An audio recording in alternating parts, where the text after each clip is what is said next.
This video is brought to you by Audible. Hey brother! Guys, just a quick heads up, this video may contain light spoilers for Captain Marvel. You have been warned. Jay, one of my biggest questions I had walking out of Captain Marvel is actually a question I could have had walking out of Infinity War. Nick Fury has this special pager that could specifically call Captain Marvel to come help if ever Earth was in need. And at the end of Infinity War, we see that that moment has finally arrived. But Nick, do you mean to tell me that you have had this pager since 1995 and you have never called her before? What the flurkin'?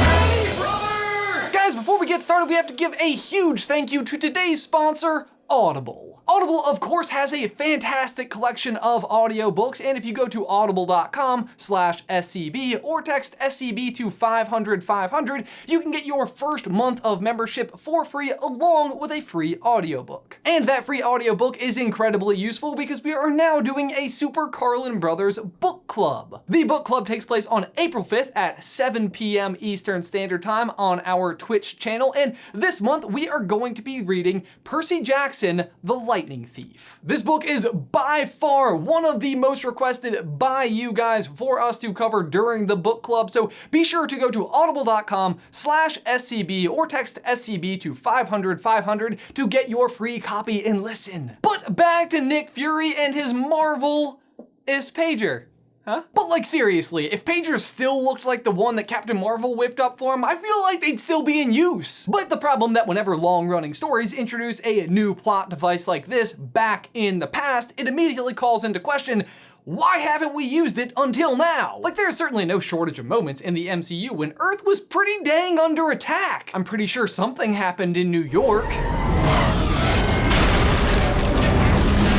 Yeah, those are giant monster alien spaceships coming to wreak havoc on the planet. Cool. And then there was that time that a robot picked up an entire city and wanted to drop it back on Earth to, like, you know, end humanity. And there was that time that that one girl had like that phasing disease and needed like some kind of quantum healing. Actually, no, yeah, that one was pretty small potatoes. Seriously, what even was the moral of the story in Ant-Man and the Wasp? Like, don't be too proud to ask someone you know can help and will help for help? You're right, better assume they'd say no and just start committing crimes with a trained assassin instead. But yet, there was still that one time that Nick Fury built a bunch of helicarriers capable of killing millions of people at once and immediately fell into the wrong hands. And they were only like, 1 second away from killing 3 million people. But hey, I get it, emergencies are emergencies. At least they had a guy who could punch super hard up there. Seriously, Fury, what the flurkin'? Like, what will it take to get you to press that button? Like, Earth has been in danger before. What are you using as your bar, as your metric to like, oh, Earth is in enough danger, let's press it? Go back to this scene at the end of Infinity War. What even is going on? Like, yes, Maria Hill does cornflake to Ash right in front of him, and yes, I'm sure that would be kind of alarming. But other than like your right-hand man and best friend dying right in front of you, what really happens here?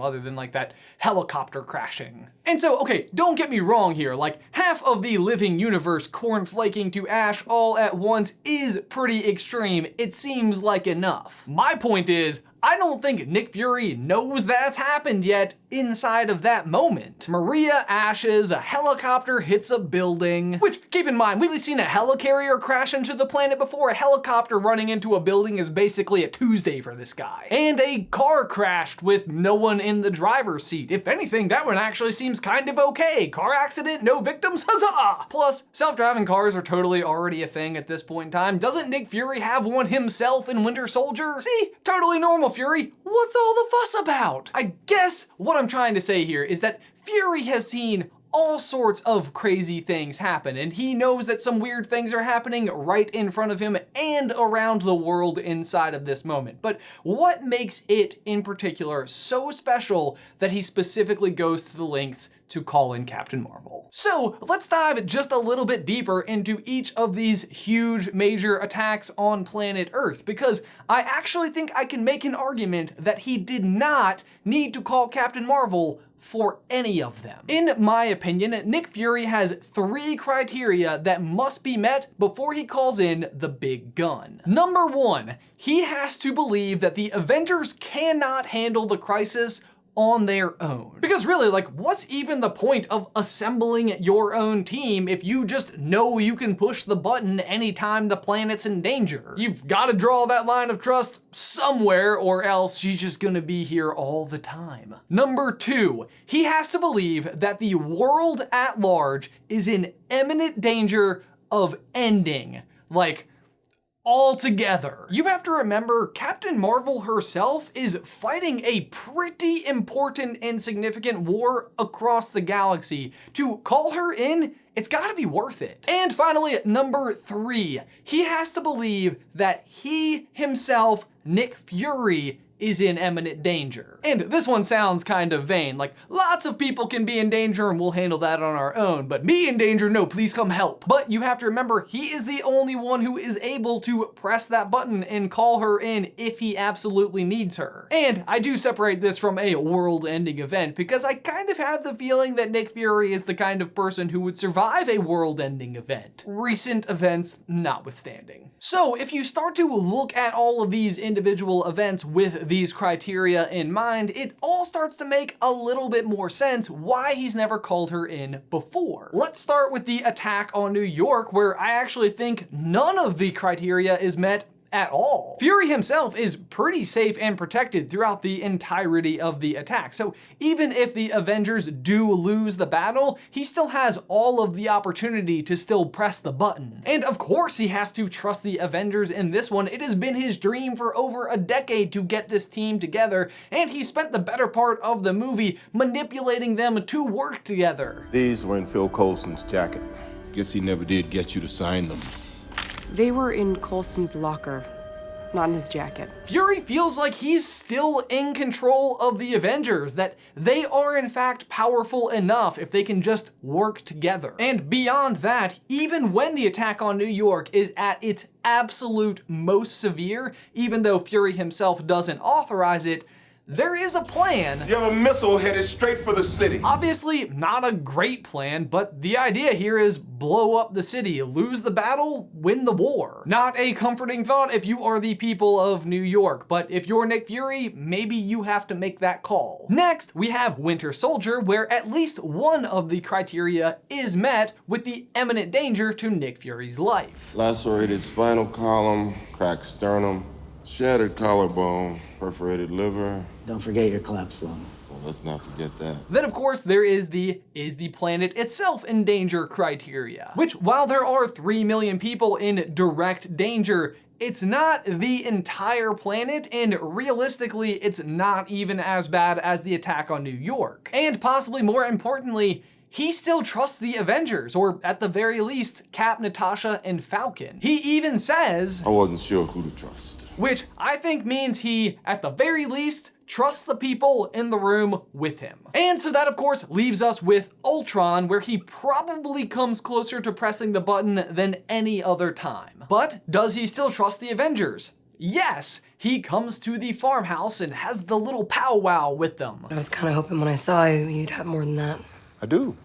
I have you. But Ultron can duplicate himself endlessly, lives inside of the internet, has superpowered allies, and was built by 2 of the Avengers. So you could see where the threat was starting to get pretty dang real. The world itself is definitely in danger. If he successfully drops Sokovia on the planet from space, we're all gone. And yet, was Nick himself still in danger? I'm gonna say no. He was pretty well protected on the gigantic floating helicarrier, which somehow, I have a feeling, even if he did successfully drop Sokovia on the planet, the helicarrier itself would be safe. And so that of course leaves us with Infinity War, and where I think things get really interesting. Let's run down it. Does he trust the Avengers can handle the problem? Well, he knows that at the very least, Tony, who according to Cap is kind of a big deal, Earth just lost your best defender, is entirely missing. And before we actually see any of the footage itself in the end credit scene from Infinity War, we can hear Maria and Fury talking, and they say, Still no word from Stark. No, not yet. We're watching every satellite on both hemispheres, but still nothing. So yes, the very first bit of information going into this scene is that he knows that Tony is not on Earth. And we know that he knows that there is currently an attack on Earth with a signature 10 times that of the attack on New York. Same energy signature as New York? 10 times bigger. 10 times the Battle of New York, whole planet in danger? Check. And lastly, we see Nick himself is very much so in imminent danger. It is time to press the button. Guys, personally, I think even though this is not official criterion for what it takes to press a pager button, I feel like it makes sense. The Avengers Initiative is Nick Fury's baby. If he doesn't trust it, then what can he trust? I'm here to talk to you about the Avenger Initiative. He knows the power of Captain Marvel, but I think he respects the mission that she's on. And if he's going to call her back to Earth, it's gotta be worth it. And finally, the power to call someone that powerful is possibly the most critical thing he has at his disposal. He can't share that with anyone. He has to be the person to press that button. But guys, I am so curious to hear what you think. Why hasn't Nick Fury pressed the button before now? Be sure to leave all your thoughts in the towel section down below. Also guys, don't forget the Super Carlin Brothers Book Club is taking place on April 5th at 7 p.m. Eastern Standard Time. We are going to be reading Percy Jackson, The Lightning Thief. Be sure to check it out at audible.com/SCB or text SCB to 500-500. But guys, as always, thanks for watching. Be sure to like this video and subscribe to the channel if you haven't already. If you'd like to learn more about how Nick Fury lost his eye, you can click this video right here. Or if you'd like to figure out which of the Avengers might be a Skrull, we think Nebula, you can click this video right here. But Jay, that's all I've got for you today, man. I will see you on Tuesday.